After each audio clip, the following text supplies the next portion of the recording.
Hey there, guys, and welcome back to the Travis and Damian Podcast, episode 53. We're available on anchor.fm/Travis Damian Podcast, along with Spotify, Apple Podcasts, Google Podcasts, and many more. If you guys would like to ask us any questions, you can leave a voice message at the Anchor link or in the YouTube comment section. Today, we're going to be talking about quick gaming news related to Cyberpunk 2077 and Nintendo. Then we'll head into our recent activities, including Final Fantasy and a whole lot of anime. Lastly, our spoiler discussion on Wonder Woman 1984. So our first bit of news here is that Cyberpunk 2077 is going to be offering free DLC coming early 2021. So that's basically kind of like, on par what CD Projekt Red did with Witcher 3. As his article states, they released a bunch of free DLC for Witcher 3, which I didn't know they released as much as they did. They released like 16 bits of it plus the two expansions later on, which obviously you have to pay for. And that's great. Obviously, I'm going to talk about it a little later, but Cyberpunk 2077 definitely has a lot of problems. So hopefully this free DLC adds a lot of quality of life or some other features that are missing from the game. Like I know a lot of people want like barber shops and obviously some fixes that are not DLC. So things like better AI for police and just better traffic and NPC AI as well. So yeah, hopefully these DLCs could help improve the game some more and add some core features, because maybe some new skill like trees or whatever. Because I think the game's kind of lacking in that department, and kind of just in open world activities to do in general, since there's a lot of just like, hey, do this mission or whatever. There's not too many fun activities. Like you can't go bowling or whatever. Like I'm not really into that stuff. I know people are really like that stuff in like GTA or like Red Dead. So yeah, that would be cool if that would be added as DLC. So you can't complain about free DLC or updates. So, and trust me, this game really needs it. Yeah, just like my sort of cynical side when it comes to like, oh, there's gonna be free DLC for Cyberpunk, but like the game's not even like 100% done, I guess. Yeah. So it does feel a little weird, but this is like a CD Projekt Red sort of staple, just because they did it with Witcher 3. But hopefully by the end of this year, the Cyberpunk 2077, when it does get released on next-gen consoles, because that could obviously get delayed because, the game's just such a big mess. We don't know. Yeah. We don't know how much they need to fix, how much they need to sort of polish behind the back end of the game to make sure that it actually runs stable on Xbox Series X and PS5. So hopefully when they decide to launch actually, the first piece of DLC is supposed to be early 2021, so that's going to be very, very soon. Hopefully it actually, functions properly, because it would be weird for them to be like, all right, guys, here's just like free content, but like it's not 100% finished still, just like the main game. So, but yeah. God damn. I mean, you're not wrong. Yeah, that's just sort of like my outsider perspective on it. But like you said, free DLC is nothing to sort of be sad about. It's just a little weird for me personally, just looking in, being like, hey, the game's not even like 100% done, but it is what it is, sort of thing, Right. All right, so next bit of news is that Nintendo has acquired Next Level Games, which has been a really close partner with Nintendo for the past couple of years. They most recently developed Luigi's Mansion 3, which was supposedly pretty good compared to Luigi's Mansion 2. Yeah, I like that a lot more. So. Yeah, and they also developed Luigi's Mansion 2, but the other games that they've developed with Nintendo, notably, has been the Super Mario Strikers series, both the one on the GameCube and the Wii, along with the Punch-Out remake on the Wii as well. So, yeah, now that they have officially sort of been bought out by Nintendo, I wonder what they're going to have them tasked to do next. A lot of people want another Strikers game, which I would be very happy about, despite my sort of, I guess, unique history with Strikers Charge. I used to rage a lot at that game. I'm not sure if it's because I sucked or what it was, but the one on the GameCube I had a lot of fun with. I honestly really like Mario or Super Mario Strikers, just because it was just a fun soccer game, and like I don't really play soccer games, but this one had Mario in it and it was honestly pretty fun. But the Punch Out game on the Wii is obviously the goated one out of all of them, in my opinion. I haven't played the other Luigi's Mansion games that they created, but the Punch Out remake on the Wii is definitely some top tier shit, if I would say. So no, I agree with that. I actually really like the Mario sports games, because they make sports fun for me. Because I'm not too into sports games in general. I think like none of us are. But I love Mario Hoops 3-on-3, and I play a bit of Strikers, and I like that as well. So seeing more Mario Sports stuff would be nice. Obviously, yeah, Punch Out for Wii is amazing. I would love to see a sequel to that, since it's been a really long time since that came out. I think it was like 2009 or something when that came out. So I would love it if they did another one. And I wasn't a big fan of Luigi Mansion 2. I didn't really finish it because I wasn't really feeling it too much since you had a bunch of different mansions. But I don't know. I felt like the level design was a lot weaker than Luigi's Mansion 1. But I felt like they really redeemed themselves with Luigi's Mansion 3. I thought that was a really good improvement. Like it took all the things from Luigi Mansion 1 and 2 and make them into 3, and it worked really well. So yeah, I'm pretty happy about this. Nintendo usually doesn't really buy like too many like companies. You know what I mean? Hmm. Like the people who made Fire Emblem, I don't think they actually own them. I think they just make Fire Emblem like all the time. So, but I don't think they actually own them. Same thing with like Game Freak. They don't own all of Game Freak. They only own like a bit of it. So yeah, it's kind of weird that they just bought a whole thing like in general. So even Retro, I actually don't know if Retro belongs to Nintendo or not.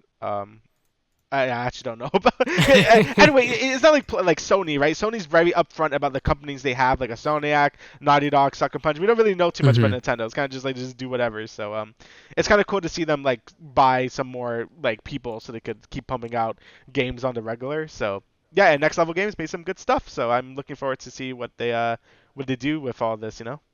Hmm. Yeah, definitely a Mario Strikers game was sort of, I wouldn't say trending on Twitter, but I saw it a lot on my timeline when this announcement came out just because people love Mario Strikers, and I don't blame them because the art style and the way that that game looks and feels is very unique, and we haven't had a Mario Strikers game since 2007 on the Wii, so it's been a long, long time, so. Yeah, it's a lot. A lot of these games have been a long time coming. So like, hopefully we could get some new stuff from Nintendo here, or I guess sequels to the old stuff. Um, Yeah. and speaking of Nintendo of buying stuff, Microsoft tried to buy Nintendo, and they ended up getting laughed at. So this was like really early in Microsoft's life cycle where they would like try to like figure themselves out, and they kind of wanted to buy Nintendo, and Hmm. they had a meeting with them, and then Nintendo just laughed at them the whole time. Apparently, Microsoft went to EA and they asked them like, "Can we buy you?" And they're like, "Nah, no thanks." And then Nintendo was just like just laughing at them, like Pepe laughing. Like I'm like, "All right, Nintendo, that's a little rude." I mean, I get it. Like, Nintendo is a huge like a company, and Microsoft. I mean, Hmm. Microsoft is also huge, but just walk up to them like, "Hey, yo, can we buy you?" And they're like, "Nah." But also in the article, they said they kind of Microsoft also wants to help them like with their hardware, so they want to like Hmm. make better like hardware because they're saying, "Hey, Nintendo, the N64 is kind of like garbage compared to the PlayStation 1, so we can help you out." And Nintendo didn't want that, so and they kind of end up biting them in the butt since Nintendo was kind of losing to Sony for like a really long time. From Hmm. the N64 to the GameCube, they really weren't doing well against Sony. It wasn't until the Wii to start like coming back. So yeah, maybe Microsoft had a point there to make Nintendo a more powerful competitor next to Sony, but you know that's not how the timeline went. So I think this is very interesting because I think a lot of the times when you talk about like the history of gaming, like Nintendo sort of bites themselves in the ass a lot of the yeah, time. So like the PlayStation came about because Philips CDI. Nintendo, Yeah. yep, they wanted the Philips CDI and like they had a sort of partnership with Sony, and then they bailed on that, and then Sony was like, well, we have this thing, why don't we just like make it? And then they Hmm. made it, and then it became successful, and look at where we are now. The PS5 has been selling out like crazy, and PlayStation has become a sort of staple name within gaming. And now with this thing, this was before even Xbox came into fruition, and Microsoft was like, hey, like we can help you, like we want to buy you. And them laughing at them is very funny just because it's like hot. Like you really thought that you could just like walk up and like hand them a stack of cash. Like obviously like that's just not how Nintendo works, especially since they are like a Japanese based company. I'm sure that there's like a cultural difference there. But at the same time, like despite them losing to Sony at the time, like they probably were still doing well because Nintendo knows what their core audience is, which is like children Hmm. and like younger players. So they were like, hey, like despite us losing now, they'll be fine in the long run, which was more or less true where we are now.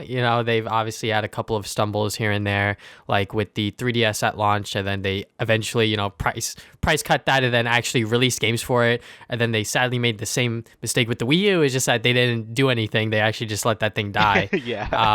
But the Switch now is very, very much a hot seller. So, but yeah, definitely very interesting to see that Microsoft even approached Nintendo with this sort of idea of like buying them, and they got laughed at. So that is very fun. But obviously, like this is from like one guy who formerly worked at Microsoft, so he could just be making a whole bunch of nonsense or whatever. So Yeah, you never know for sure, but it is pretty interesting and it seems pretty in line with Nintendo as we just said. So it wouldn't Hmm. surprise me if this actually happened.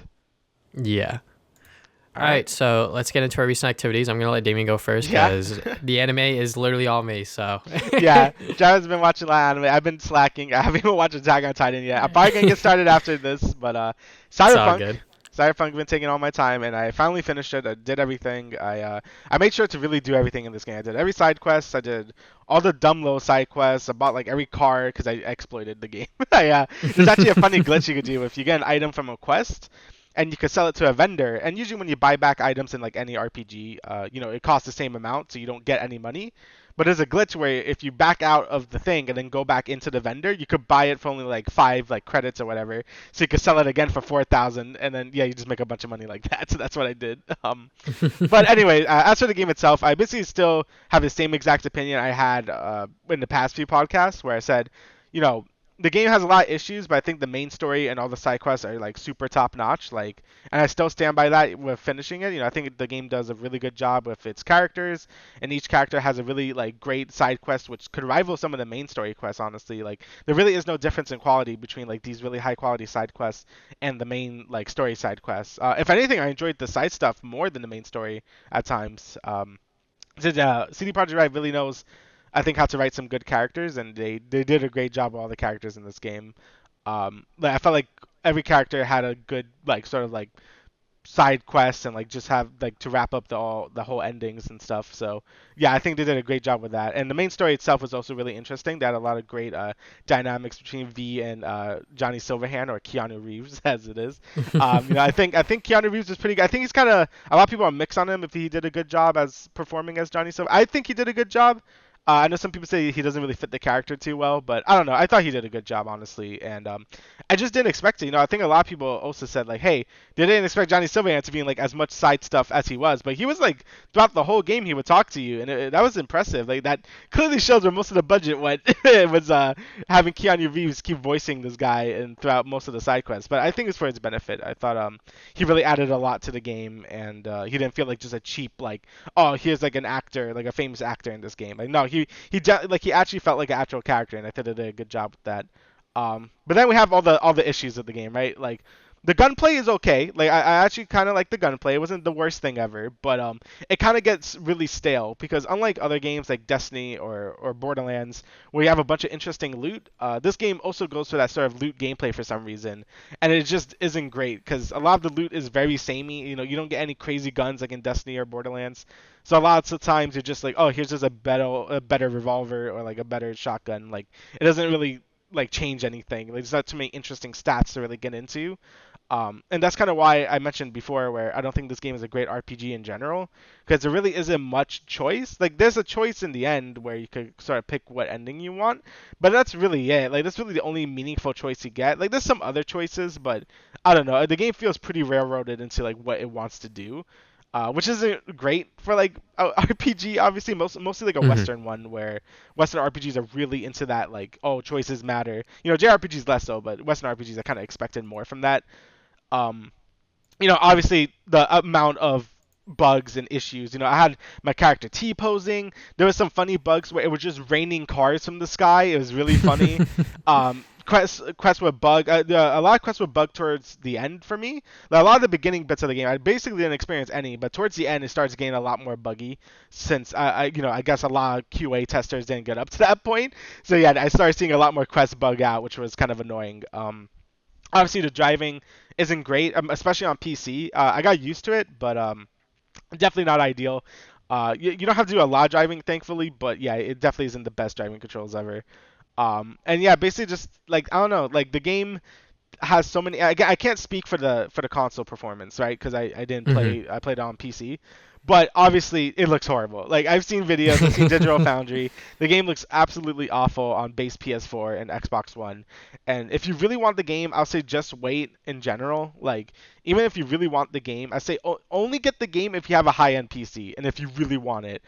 I think that's the only way I could recommend it. Even if you have a PS5 with backwards compatibility so it runs better, I still think you should just wait for a proper PS5 version or Xbox Series X version with all the bugs fixed, because I think the game would be a lot more enjoyable. Like, I enjoyed my time with it, but I probably would have enjoyed it more if it had all the bugs and stuff ironed out. So yeah, that's basically where I stand on it. I think the game is still really good, but with all the bugs and again all the issues with CD Projekt Red being kind of scummy with like the review codes and like all that, it definitely hinders the game a lot. So yeah, I say wait a year, wait until all the bugs are fixed, wait for all the free DLC to come out, then buy the game. Because I think the game does like is good, but it definitely has a lot of issues, like everyone has been saying.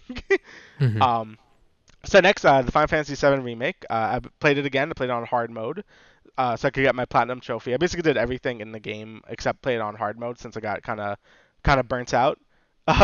after doing everything. So yeah, I went back after Sephiroth came out. I was like in a big Final Fantasy mood again. So I'm like, all right, let me get my plat. And yeah, basically the hard mode is just harder version of the game. You can't use any healing items. You can't use items in general. Your MP doesn't regenerate when you go to like a sort of like a rest point. Like since you could rest between like chapters, have like points where you can get all your HP up or your MP up. You can't do that, so you can't get any mana back or MP. Like you just can't rely on spells, which is really annoying because spells are really good in this game. So you kind of have to sort of like come up with new strategies. But it makes the game more interesting, honestly. Like I really love the combat system in Seven. I think it's one of the best action JRPG combat systems I've played, honestly. So yeah, it made that combat even more exciting since I have come up with ways to really play the game without MP. So I thought that was pretty interesting, and basically all my opinions of the game, still stand. I think the ending is a bit weird, but the rest of the game is fantastic. I loved it. I thought it was a good remake. The game looks beautiful. Music is fantastic, and yeah, it's still a really great game. I highly recommend it. And Hmm. next, I'm continuing Final Fantasy VIII since I started on like August, but I didn't really start it. I was just doing sort of like prep work for it. So basically, there's a mini game called Triple Triad, and you play that, and you get a lot of good items and magic from doing that. So I kind of did that for the first like 8 hours playing this game, just making myself really strong, but barely did any of the story. So I just did that, made my character super strong, and then kind of just dropped it until now. So now I'm back. So now I'm just doing all the story stuff, and yeah, basically my only complaint with this game is triple try. There's too much of this mini game. Like you don't have to do it, but it makes you so strong that you kind of have to do it. Since the battle mechanics in this game are very wonky. I think I mentioned this like a long time ago when I was starting this game. There's the junction system, right? So you would junction a guardian force or a summon on you, and depending on what that guardian force is, you get like different stats lit up. So it could be like strength, HP, or whatever. And then once that stat is lit up, you could like slot a magic spell on it. And depending on Hmm. how strong that magic is, it makes your stat better. So in essence, you don't really need to level up at all. If anything, leveling up like hinders you because the game has level scaling, which is good for like a casual player since you don't really need a grind ever. Every enemy would be at your level. But also makes it bad because leveling up really doesn't do anything for you. So if you don't know how to use this junction system, you're gonna get wrecked if you keep leveling up. So the best way to play this game is just to keep running away, play triple triad, get a bunch of good spells, slot that into your weapons, and then just demolish everything. So yeah, I like the battle system because I like breaking RPG systems like this, but it's definitely felt like no one play tested this at all. Like it's definitely like really wonky. I'm not enough into story to really comment on it yet. It feels a bit weaker than Final Fantasy VII. I'm gonna be honest. Like I'm not gelling with the characters as much. Squall is basically what I thought Cloud would be, like really moody, like oh what was me, So yeah, that because Cloud really surprised. I thought Cloud was gonna be like that in seven, the original seven, and he really wasn't. So yeah, eight's sort of like okay, this is where this character archetype is. So yeah, but I don't really have much to say on the story. Yeah, I'm about like halfway through, so hopefully I can finish it by the next podcast. I could really talk about it. But yeah, that's all I've been doing. All right, so what have I been doing? I mean, for the gaming stuff, I played some League of Legends. The new season just started. I haven't played it yet, but I was playing during the preseason on my one of my many Smurf accounts. Actually, just two, but I was playing the new champion Rel. They actually released two support champions like back to back. So the last one was Seraphine, which like I read like a Medium article that like she's apparently based off of like someone that like used to date a rioter or something. I don't know. I don't want to What? get into it. It's Okay. weird. It's weird. So like she like posted it on Medium that like sort of like detailing like she used to like date this rioter Oh my god.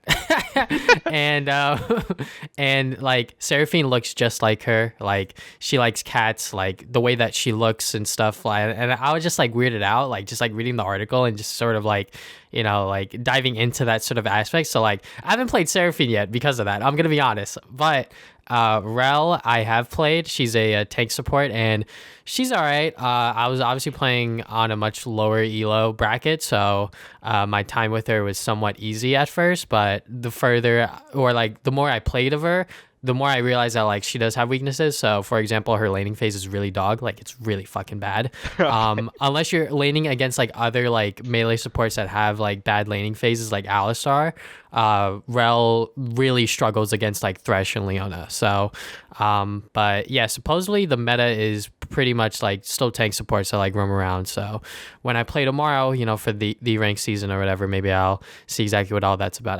I've been playing some other games like Naruto, Shinobi Strikers, and like some other bullshit, but it's mainly like those games I've been playing just to like, you know, like listen to podcasts or just like kill time or whatever. I started watching Steven Universe because of HBO Max. I'm not even done with season 1. I was literally just watching because there was a day where I didn't have work, but I didn't want to watch anime and like I didn't want to like play any games. Like some days I just feel like I just don't want to do anything, but like at the same time I want to do something so I'm not wasting time, if that makes any sense. Yeah, because I'm like, man, like sometimes I just want to chill, but you know, that day I was like, you know what, Steven Universe, because each episode is like, you know, less than 15 minutes long, and it's pretty much just like quick bite-sized sort of like Saturday morning cartoon nonsense, and yeah, it was still fun. I forgot a lot of the episodes, so I'm glad I started from episode 1. So, for example, the cat episode where like Steven has like no the the cat one, fingers. Yes, the cat fingers. Cookie Cat. I remember the cat fingers when I was like, what the fuck's going on? I forgot about this episode. And then there were some other episodes with like, you know, Steve just like messing around or whatever, or Steven. Yeah, my bad. Steve. But yeah, Steven Universe is still like super duper fun, and watching it on HBO Max where it's in like HD and like super duper clear, because before I would have to watch it on like, you know, if someone uploaded it on YouTube real quick, you know, just watch it on there or some other website, because like when the show was coming out, the upload schedule was very sporadic, which was why like I dropped it. But now that it's all on HBO Max, you know, might as well, you know, watch it all. So hopefully I'll get through that by next podcast. The main reason why we got HBO Max was obviously Wonder Woman, but I also watched Euphoria, which has been a show that has been praised a lot since it came out. And I can confirm that the show is really fucking good. Think of 13 Reasons Why, but actually like good. Like they like they know like how to direct, they know how to write, they know how they want to sort of have these like there's so many characters in the show that have like their own like different problems. So Zendaya's character Rue, like she has a drug abuse problem, like she struggles with, you know, substance abuse, and there are other characters that struggle with other things that aren't exactly like drug abuse, but like they're similar enough where like it messes with themselves as a person. And even like the most normal like character in the show, Lexi, like she struggles with just being like super like quiet and like, you know, like not as out there as like her sister. So yeah, Euphoria is like really, really good. I don't want to talk about it too much just because there are some things in the show that I don't want to spoil for you or other people that are listening. But yeah, like I didn't know anything about the show other than Zendaya's in it, and like it's really good, and it was really good. And honestly, like I think that if there are 2 reasons why it was done like this, where like they didn't go over the fucking top with like, you know, they're like writing shit and like whatever, because like this show is somewhat like grounded in terms of like what happens in the show. Like it is somewhat realistic. Obviously there are some things that I'm just like, all right, like how the fuck did that happen? Like you're really like 3,000 IQ here, like no fucking way. But like it is somewhat, you know, like I guess it goes with that character just because they do have a lot of other problems with them. But yeah, overall Euphoria is just way too good for fucking television. Like I still need to watch. They just released a sort of like a special that focuses just on Rue, and I think the next episode focuses on Jules, who's like the other like prominent main character in the show. And Yeah, I cannot wait to watch those two because right after I finished it, I tried to watch the Rue special and I was just like sort of out of it. Like I felt a little burnt out, so I was just like, I'll like put this down and like pick it back up later. But yeah, if you have HBO Max because of Wonder Woman 1984, watch Euphoria because it is a really good show and I highly, highly recommend it. Manga. I've been reading some manga. Not a lot, to be honest, but I did catch up on the newest Demon Slayer manga for the English release, which is volume 19. I still love the manga. I really just like love these characters and where the story's going, and I know that I'm very much approaching the end of it because I think it ends on like volume 22 or 23 or something like that. But yeah, whenever that happens, I will sort of brace myself for it. But so far so good. I'm really enjoying Demon Slayer still. Obviously, can't really talk about it just because it's Yeah. literally. It's all spoilers because we still haven't even seen the movie yet for most people. Yeah, where is it? Supposedly, all right. So like, what? Obviously, they're trying to release this sometime this year. I'm assuming they want to have it a theatrical release just because of the success that it had in Japan. Oh, yes. But like if it does just go direct to Blu-ray, that shit would sell a lot of Blu-rays, I hope. But then again, weebs are very much more than willing to go on a fucking shitty website and watch it on there. But me personally, if it does get released on Blu-ray, whether it gets a theatrical release or not, I'm buying that shit on Blu-ray because I know what happens and it's gonna be fucking amazing.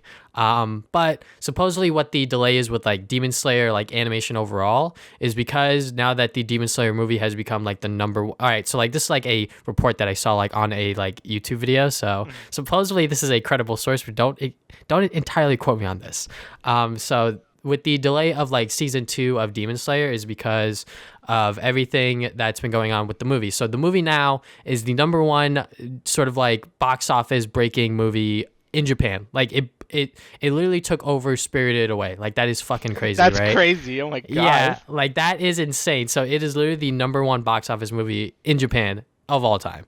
So now the people at, I guess like the sort of like corporate people are like, hey, yo, so like, why don't we just like fuck season 2 and just like make a second movie, But like, I know what happens in the arc following the train arc, and like it's a lot longer than what the train arc offered. So like the train arc was literally just like 2 volumes of the manga. I think it was volume 7 and volume 8, but then the I forget what it's called, the District Night arc. I forget what the fuck it's called, but the arc after it is like a lot longer. Well, not a lot, but like maybe like a 3-hour movie sort of longer. You know what I'm saying? So like, Right. I don't know if people would be willing to sit through that. And that would take a fucking long ass time to make a 3-hour, Demon Slayer movie. So I hope that doesn't happen because I honestly just want to watch more of the fucking anime because, I think that making a movie is obviously like a good idea in like hindsight, just because it is fucking Demon Slayer, but like with how much that happens in the following arc, I hope that they just do season 2 because I don't want to wait for another movie, because that would take a lot longer than a season. Right, like I agree with that too, and I kind of don't want a My Hero situation where they like make their own original movie because I don't like that. And 2, it takes away money from the anime if they're doing like a movie plus anime at the same time. As you saw with the last My Hero season, like some of the animation got a little scuffed because of the they were making the movie at the same time. So I don't want that to happen to this. I kind of like that the movie is canon, like straight up, like use the next arc. But I would prefer like if you're saying the next arc is longer, yeah, I would prefer it to just be the anime, So.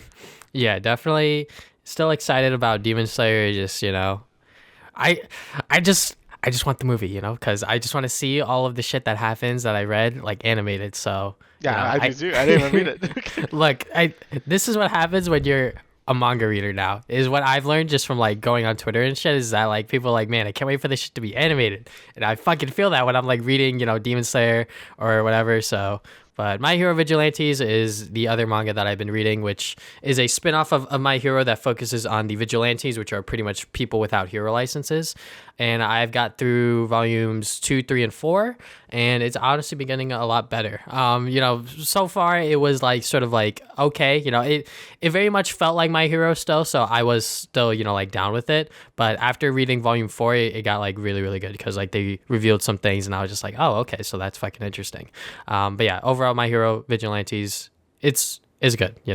I'm not sure if they're going to make a anime adaptation of it. I doubt it, just because, or maybe they will because it is fucking My Hero. Yeah. At some point, maybe when maybe when there's like a gap between, My Hero Academia or whatever, but I know that they would probably have to get another studio to work on it or like split the team up, which like they probably don't want to do. But anyways, Attack on Titan. Not gonna talk about it because I don't want to spoil I'm anything. not watching it. I will next podcast. I swear. I'm sorry. It's okay. It's good. It's yeah, it's good. I mean, they went on a break, like I think a Yeah. 1 week break, so it's gonna come back, I believe Sunday or next Sunday, I forget. But yeah, it is still very very good. And I was talking to my coworker because he's like a huge Attack on Titan fan because he read the manga and everything, and he was like talking to his friends on like PlayStation and how they were like, man, these episodes suck because they're like like building stuff up, and he's like, bro, it can't all be fucking action. And I was like, yeah. It's true. It's true. I mean, it's kind of why, yeah, it's kind of why I like Attack on Titan. Like, I know there's like some slow episodes, but it kind of makes that action more worthwhile. Like, I don't like action all the time. I love action in anime, especially, but you can't have action literally all the time. You kind of need world building and things. So it makes the action more impactful, you know? So Yeah.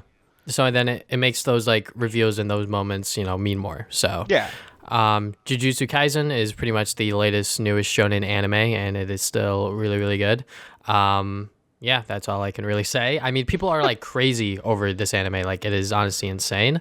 I did not expect, because like personally, like I'm not like too like crazy about it. Like, I like it. Like, whenever I watch a new episode, even if it's not like super like pogged out or whatever, I'm still like enjoying my time with it.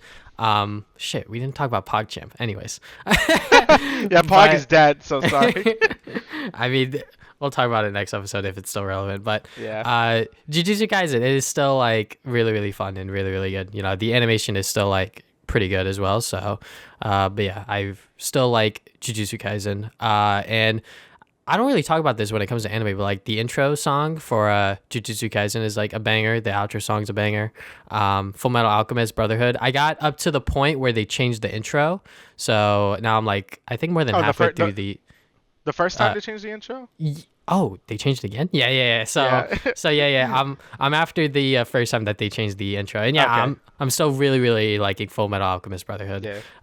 They do a lot of good things, right? Just like with the Hunter x Hunter, like world building, sort of like developing the characters, giving us a reason to sort of like follow their story and why they're at this place, why they're doing this, etc., etc. So yeah, Full Metal Alchemist Brotherhood is still really really fun, and they throw in some humor here and there, which is sort of lacking in other animes that I have been watching, such as Promised Neverland. And I mean, Noblesse has some of it, but I'll talk about Noblesse when I get to it.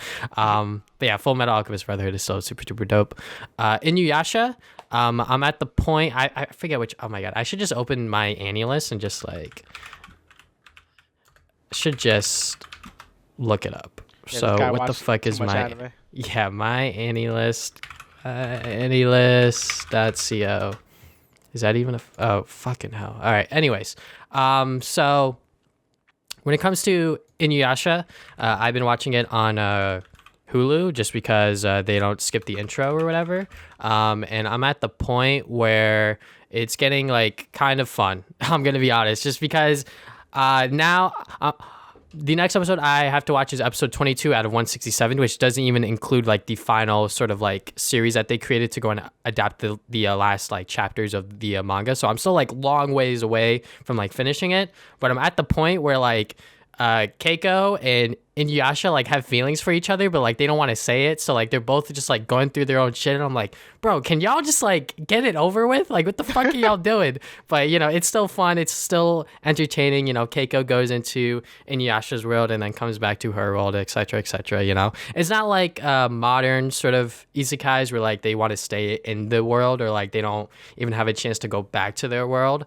This one is very much during that time where the main goal is to go back to their world, or go back and forth, whatever the case is. But Inuyasha is getting fun. I'm really liking it. And then the next anime I have been watching is Dr. Stone, just because I have been told that I should watch this and that the new season's coming up. Like one of my other coworkers is a huge fan of Dr. Stone. So I was like, all right, I guess I'll watch Dr. Stone because, a new season's going to come out soon. So why not? And it is getting kind of fun. like the main reason why like I didn't like watch it when I was first like getting like super duper into anime is because when I first watched it was back when it initially came out, and the show was really fucking cap, and the show is still cap. It came out during the summer of 2019. The show is really cap. Like the main sort of like I guess antagonist is like the strongest primate high schooler or some bullshit. I forget what it was, but he's introduced like the first or second episode, and I'm just like, what the fuck is this? But then again, it is anime. We are talking about a guy here, the main character Senku, who literally counted up to like 3,000 something years in his head to keep track of like how much time has passed, which I was like, okay, like I guess this guy's just 50 billion IQ or some shit. Yeah, like, he's just really smart. But you know, there's other things that happen within the show that I'm just like, all right, like that's just kind of like ridiculous or whatever. But I guess that's just like the charm of the show and why a lot of people really like it. But then again, I could see why a lot of people don't like the show because of that. But me personally, I'm sort of just like going along with it at this point, you know, because it's a fucking anime. So I'm just going to try to have fun with it. I'm on episode 13 out of 24, so I'm a little more halfway through the season. And the random ass tournament arc that like Gaunt talks about on the Trash Taste podcast. Yeah, and I'm like, what the fuck is this tournament arc that he's talking about? And I'm at that point, and I'm like, yeah, this is so fucking random. Like, I don't know what the fuck this is, but like, this is so random that they just threw like a random tournament arc in here. I mean, it kind of makes sense within the context of the show, but when I hear a tournament arc within Dr. Stone, it just sounds weird. But now that I'm there, it kind of makes sense, but at the same time, not really. It's just part of the cap of the show. Anyways, Rent a Girlfriend. I rewatched it. Yeah, it should not be surprised. But I watched it dub because if I'm gonna rewatch it, I might as well rewatch it dub. And I mean, the dub is all right. I think a lot of like modern sort of dubs these days are okay, or you know, they could be like passable, and this one's like passable in my opinion. Obviously because like there are some lines that happened within this, you know, harem show that I'm just like, all right, like I did not need to hear the fucking voice actor say that to my Kazuya or some bullshit, and I'm like, oh god, oh man, Jesus, what am I watching? Never mind. But you know, it's still like passable, and if you prefer to watch it dubbed like your anime in general, I think that this isn't a terrible one. But then again, it's just my personal bias when it comes to sub versus dub sort of thing. But yeah, still Rent a Girlfriend, 10 out of 10. Whenever the English volume of the manga comes out, I'm gonna read that shit, because I read a like panel on like Twitter, like someone like retweeted it, and like I read like a scene that like didn't happen in the anime, and I was like, man, I guess I need to like fucking read the manga either online or just wait. So I'm going to try to wait.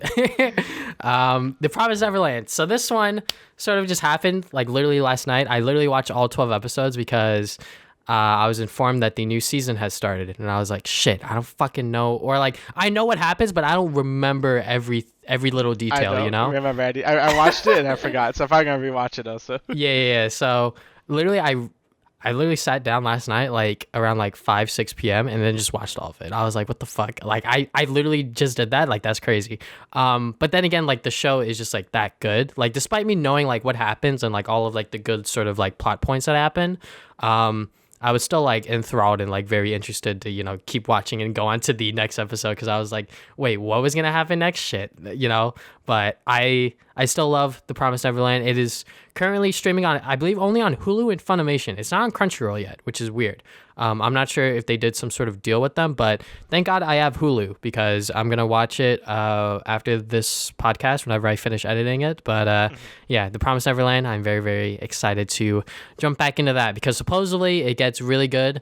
But other manga readers have said that it does get kind of bad towards the end, but I'll just brace myself for that whenever that happens. So next anime, Noblesse.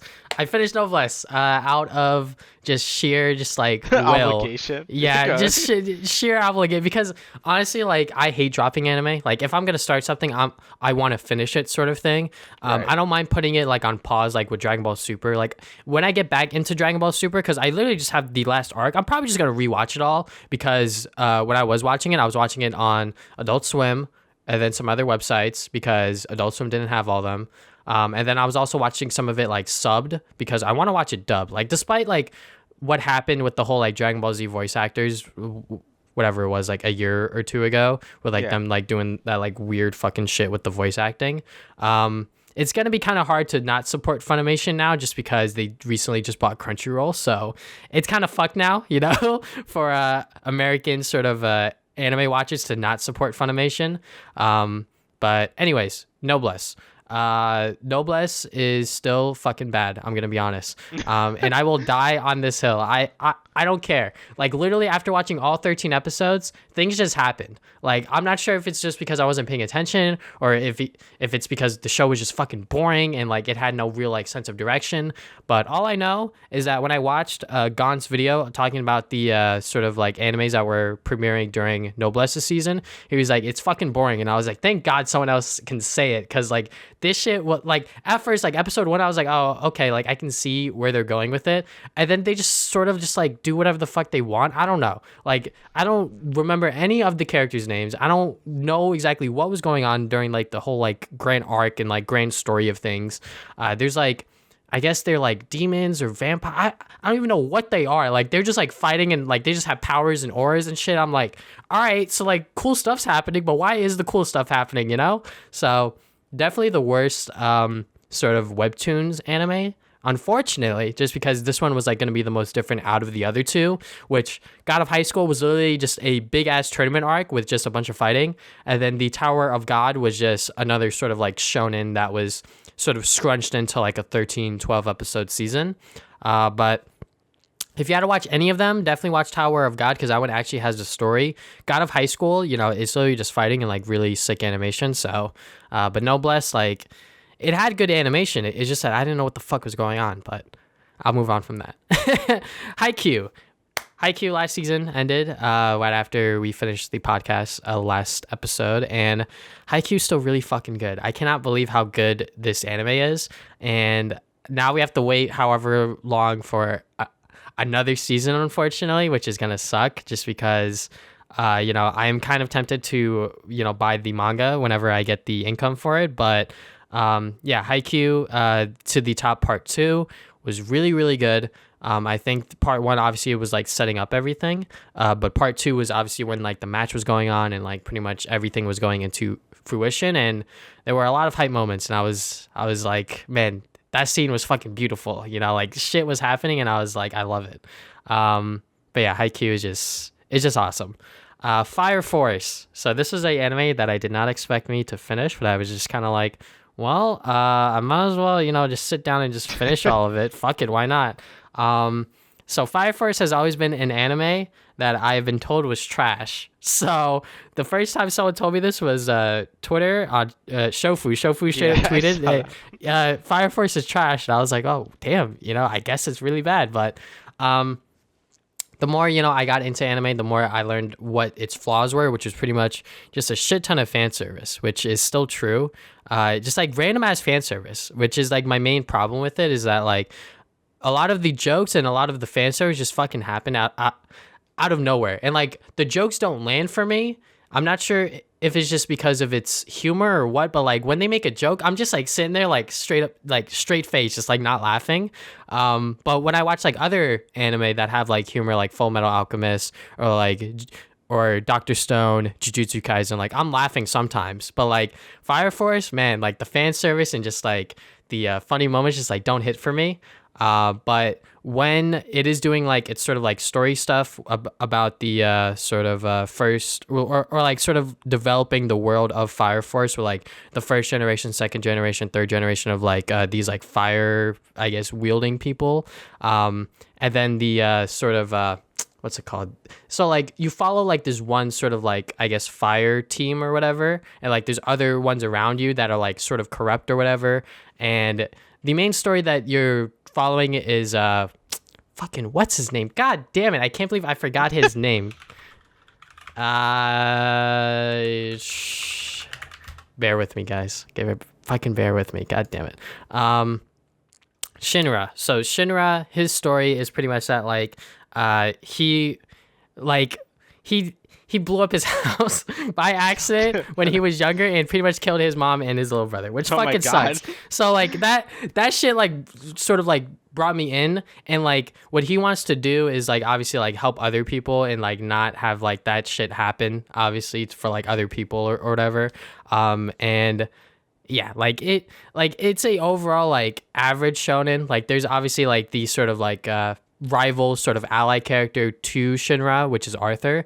And then there's other characters that are within that sort of like Fire Force team that are like the leaders, I guess. And, you know, Shinra and Arthur are sort of like the newbies. And then, you know, there's other characters that are there for fan service or whatever. But when the show does get hype and the show does have its moments, I really do like it. And like, I think I really felt that around like episode 10 or 11. I forget exactly what it was, or when it was, but you know, it sort of just like built it up. And then, you know, we finally got to the climax, and then it went down again. And then obviously towards the end of the season, it got brought back up again. And excuse me, the main reason why I wanted to finish it was because I accidentally spoiled myself on Twitter when it was like manga versus anime, and it was a Fire Force panel that like I didn't see before, and then I went through the comments by accident, and then it was like, oh shit. Well, let me go and find out if this happens in season 1 or season 2, which it does happen in season 1. So, but yeah, definitely overall, like, you can definitely skip out on Fire Force. Like, I don't think there's like anyone that's like clamoring anyone to be like, yo, you need to watch Fire Force. You need to watch Fire Force, because honestly, like, it's an average shonen, but like, it gives me another anime to like watch whatever, you know, if I want to watch, you know, it's the first season where the fuck was it? I just had it. The first season is 24 episodes, and I think season 2 is also going to be 24 episodes. So it's not super long, but it's also not like, you know, 12 episodes long either. So yeah, like it's all right. That's all I'll say. But yeah, I'm sure that there are some people that love Fire Force just because of whatever reasons they may have. But for me personally, it's all right. And then last thing I'm going to quickly talk about is the Hunter x Hunter movie. So I didn't know this, but recently I found out that Hunter x Hunter has 2 movies, and one of them is the Phantom Rogue one, which focuses on Kurapika and Gon and Killua and Leorio, which, you know, it pretty much acts like Dragon Ball Z movies or like My Hero movies, where like it doesn't really pertain to like the main canon. Yeah. So it's sort of just like a fun movie for me as a Hunter x Hunter fan to just watch these 4 characters, which are pretty much like the main ones that you follow, just go on a adventure and just, you know, stop the bad guys sort of thing. And it's fun. I really did like it. Seeing more of Kurapika in animation and sort of give us more of his sort of backstory. I think that this one is actually based on the Kurapika sort of like 1 volume manga, or 2 chapters manga, my bad. So it does take some elements from that, but like in the grand scheme of things, when it comes to the Hunter x Hunter series, unless you want more of Kurapika, you don't really need to watch this movie like at all, because everything that happens in this movie sort of gets resolved by the end of it, just like every other, you know, sort of like shonen non-canon anime or whatever. But yeah, overall I had a really, really good time with it. It was nice seeing more of these characters sort of, you know, just like interact with one another, etc., etc. The other movie that I wanted to watch, I believe is called The Last Mission, but I just didn't get around to it because I was watching obviously everything fucking else. But yeah, so obviously the last thing that I was watching is Wonder Woman 1984. So this discussion is going to be all spoilers. So if you guys don't want to be spoiled or don't care, or if you don't want to be spoiled, just leave. If you don't care about spoilers, or if you know what happens in the movie, you can continue listening to us, or if you just don't care, whatever the case is. But Wonder Woman 1984. So first, I want your thoughts on watching a brand new movie via a streaming platform. Did you have any issues with it, sort of streaming it? Like, what are your thoughts on sort of like streaming a brand new movie when it comes out? I think it's awesome. I mean, I kind of wanted this for like ever. Like, obviously I love going to the movies, right? I think a lot of people like going to the movies. But if there's a movie you don't really care too much about, like I probably wasn't gonna watch this in theaters even if it was on theaters. This was definitely a movie I would want to watch on a streaming platform, you know. But obviously, if it's something hype, like I want to watch, like a Marvel movie or whatever, then I would prefer to watch it on the big screen with like friends or and stuff. So. But for a movie like this, or you know, also just like movies I don't really care about, but I want to watch anyway, then yeah, I preferred the streaming method, and I thought it was fine. Like it looked good. I was just watching it on bed on my phone, and it looks fine. Like it looked good, you know. Like HBO Max I don't really have too many issues with. Obviously it's like everyone memes on it, but I think it's fine. Like it's fine. I used it a few times for the new Adventure Time stuff, and that's about it. So using it for this also is like it's pretty good. So I don't know what your thought. I mean, I personally like it on streaming platforms. But what about you? Yeah, I mean, releasing a brand new movie on streaming platforms obviously gives people more options if the theaters were open, if we weren't still stuck in fucking 2020 part 2 or whatever. Yeah. But yeah, I definitely had some issues streaming it. So I tried to stream it from my PS5 at first, and like the movie like just looked weird. I don't know, like it just looked like it was like 720p or 900p or some shit. And then we moved over to my brother's room, which we streamed it via the Chromecast, and it looked just like it would in 4K, which is what we were trying to get it at because I'm streaming on the PlayStation 5. It should do 4K, right? Right. But it just wasn't working. And then there were some times where like the movie would buffer. I'm not sure if that was the app or if it was our internet. I doubt it was the Uh, internet, but it was definitely a little spotty. okay. Yeah, for me, I didn't have any issues. It didn't buffer or anything. So Yeah, it's definitely, it's case by gonna case, be, probably. yeah, Yeah. it's definitely gonna be a case by case thing. Like there were probably some people that watched it and had no issues whatsoever, which is nice for them. But for me personally, first watching like the first part of the movie, I was just like, oh man, like fuck, why does this look so bad? And then we moved over to my brother's room and then it looked fine. So, but all right, so overall thoughts on the movie, like, All like right. just real quick. All right. So way too long, and it hmm was kind of bad. It was just. But this is just quick thought. All right, all right. So yeah, honestly, like I think the major complaint I had is really long, and it was just like I don't know, things just it was just such a big like decrease in quality from the first one to this one.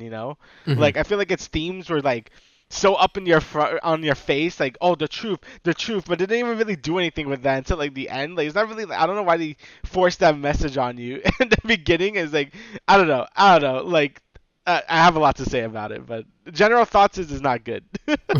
So Yeah, I mean, after I finished it, I was just kind of like, like that wasn't like as good as Wonder Woman 1, but I wouldn't say it's complete dog shit either. I will agree that it was a little long. Like it was really fucking long, just because yeah, of just how much that they were focusing on what's his name, fucking Mando. yeah, the Mando. I forget Yeah, his fucking name. God damn like it, Pedro it's either Pascal. I yeah believe. yeah. Yeah. So they were focusing on his character a lot, which is good when you want to sort of develop the main villain, main bad guy. But they probably could have cut it up a little bit. Made it a little bit shorter, cut some scenes out. They've done that before with other superhero movies, like with Dr. Connors in Amazing Spider-Man. Like they cut out a lot of scenes with him, like sort of bonding with his daughter and sort of just like showing, or not his daughter, maybe his son, his child, pretty much, just like trying to show that like he's human or whatever.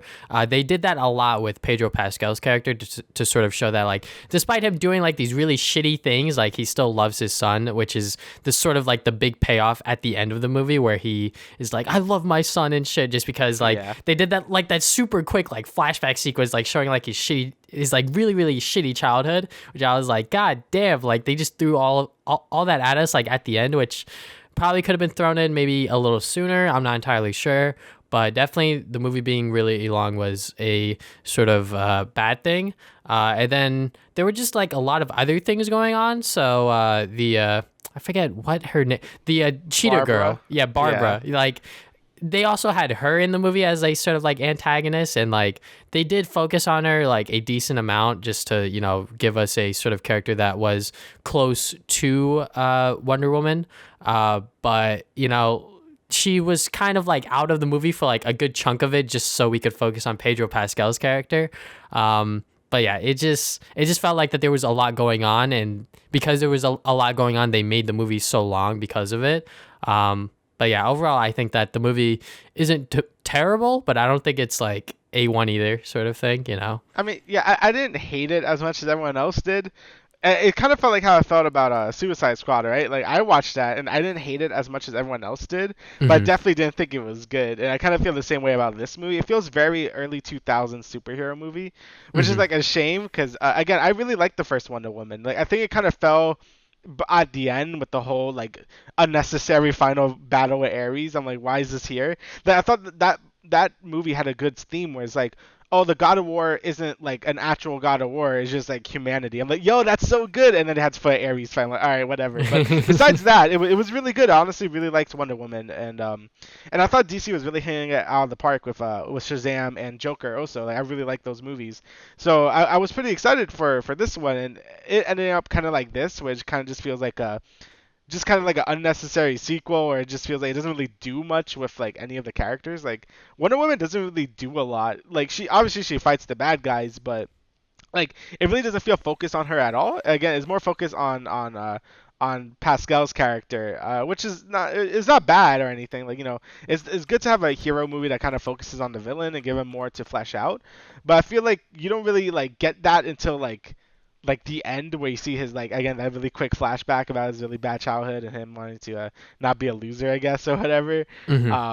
And I thought he did a good job playing that character, but I felt like it might have focused a bit too much on him and not on much on Wonder Woman to really get her to do much. And I also felt that her boyfriend was also like really shoehorned in. Is like, okay, he was probably popular in the first one, so like here you go. I know he was wished into like, because that was the whole point of the wish stone or whatever. But Hmm. I don't know. I felt like it was kind of cheap. Like, all right, he's back now. I'm like, okay. Um, and yeah, the cheetah or whatever. Like I felt like she could have been a more, or they either should have saved her for another movie or not. Like I don't know. I feel like they should have saved her and made her like the primary antagonist for another movie. Since I think she's supposed to be like one of Wonder Woman's major villain. I'm not too sure. I don't know too much about Wonder Woman, so Hmm. I can't really comment on that. But I don't know. I felt like they could have done more with her if it was her own standalone movie. Also, she kind of felt like Electro from Amazing Spider-Man 2 because she was like a nerd and then she's like she forgets to Yeah. chat or whatever. Um, but and there's also some other issues. I thought the action was very like floaty. Like whenever like people would get punched, they would like moon jump like across the thing. Like, I don't know why. Also, her lasso always looks so bad. Like I don't know. Like her lasso didn't look great in this movie. I didn't watch the first one in a bit, so I can't remember. But whenever she would lasso things, it just looks like really like flaccid and weak. Like I don't know. Like I didn't Hmm. really. It just didn't really do that for me. And oh, there was another complaint I had. And I can't remember. Oh, I don't like to go with cinema sins, but Hmm. you know the part where there was like this military convoy, and then there was just like two kids playing soccer on the street. I'm like, you really could see the giant ass military convoy shooting bullets everywhere. This crazy woman like attacking people. Like, get out of the street! What are you Hmm. doing? Um, but yeah, overall, I just felt like it was just so much weaker. Like, I felt like the movie didn't know what really to do. Oh, actually, I know my other major complaint.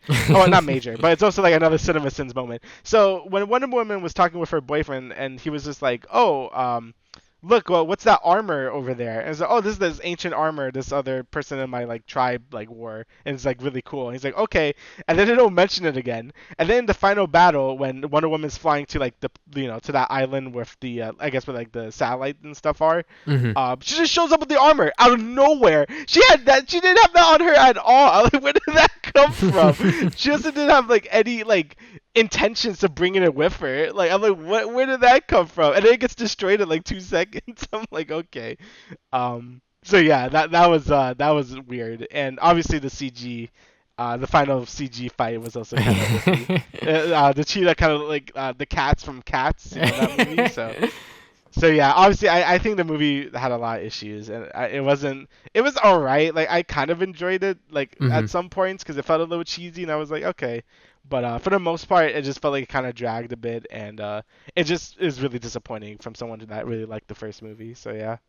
Yeah, definitely. The Chris Pine's character, Steve Trevor, sort of just like getting wished back. It made sense for me. What didn't make sense was that him being in like another dude's body. Like I felt like that they should have just like wished him back, just like have him be Yeah. there, sort of thing, and not be in like some other dude's body or whatever, which like sort of complicated it for like no real reason other than just to complicate it, in my opinion. Or like it was just for them to like have that moment at the end with like her actually talking to the actual dude at the end, but it's all that just for that one scene at the end. I don't know if that's entirely worth it. But yeah, Diana, all she wanted was for him, like because she was like in love with him during that whole time during Wonder Woman, and then when she lost him, it fucking sucked, obviously, and she's very lonely, and she doesn't sort of view anyone else as a sort of compatible partner with her other than Steve Trevor. So wishing him back was the obvious thing to do when she had the thing, the sort of like wish stone or whatever. But yeah, and then with sort of the CG and shit, like that was just funny. That was just so funny. I was like, man, Yeah. like I thought that they would try to improve it during the time that it wasn't in theaters up until the HBO release, but they've literally just been sitting on that movie in a hard drive, and they were like, all right, well, I guess we'll just drop it now. And wait, the cheetah still looks like this? Whatever, we'll just throw it in there, whatever. And then with what's the other thing I was going to talk about? God damn it, there's a lot to sort of say about this movie, but it's just not coming to my head right now.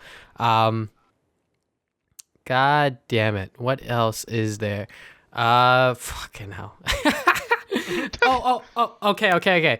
The posters being as colorful as they are, and then the last act of the movie just being fucking dark and gray and looking like a Zack Snyder movie. I was like, what the fuck is going on? I thought this movie was supposed to have so much color and so much, sort of like liveliness to it, but I don't know. It just felt like that it was gonna be bright and colorful, and then they just chose not to. And like, especially during the last act of the movie, I had a hard time like seeing shit because it was just that fucking dark.